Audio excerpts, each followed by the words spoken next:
Censorship. For some, this word brings comfort, and for others, it brings outrage. In our everyday lives, we have become more and more reliant on the internet for our news and information. From simple things such as what the weather is going to be like today, to more complicated matters such as ongoing conflicts overseas. The internet has solidified itself as a useful tool for us to understand what is happening in our world.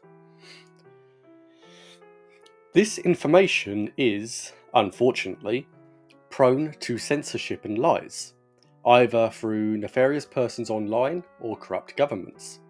There is a growing level of misinformation which can lead to dire consequences. But before we begin, what is censorship? Well, the dictionary defines it as the following. Censorship is the suppression or prohibition of any parts of books, films, news, etc. that are considered obscene, politically unacceptable, or a threat to security. Now, history is no stranger to censorship. Every society has used some form of it in order to control the flow of information to the public.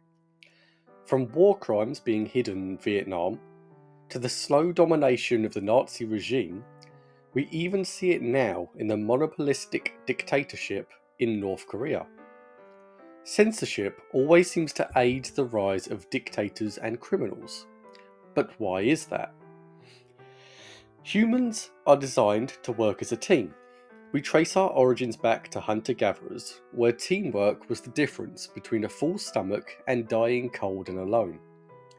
The fact we have a language is proof of this, that we were developing complex thoughts and we needed a better way to articulate this to our fellow humans, and thus language was born.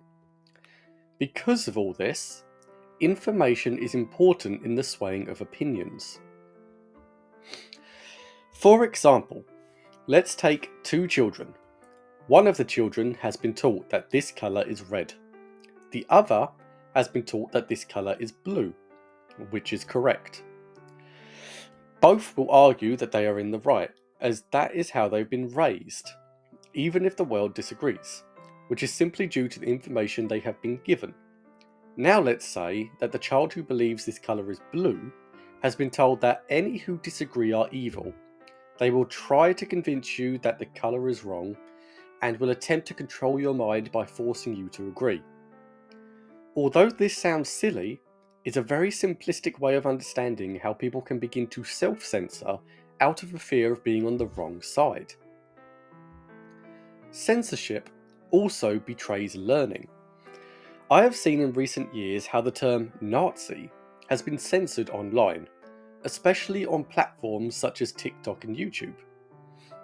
This term is part of an incredibly important time period in human history. No one is protected by simply censoring the word. However, if it is censored, it may lead to some never bothering to learn where the term comes from and the history behind it. As the famous quote goes, those who do not learn from history are doomed to repeat it. In this sense, I believe that censorship can be incredibly dangerous. I also believe that this is true for slurs as well. For example, do you know the slur zipperhead and its origins? I've recently had to inform someone of the meaning as they had never heard of it before. And for those of you who are unfamiliar, zipperhead originated during the Vietnam War as a derogatory term with several proposed meanings, each as disgusting as the latter. It was created for one of three reasons, as this is debated. First was that those who were shot in the head by machine gun fire had their skulls crack open. Second could be for the tyre tracks that were found on the bodies of those run over by military vehicles. Or third was the tendency for Asians to have their hair parted down the middle, leaving a strip that resembles a zipper. This slur should not be taken lightly, but despite its graphical nature and historical significance, it is mostly unheard of, and again shows the potential dangers of censorship.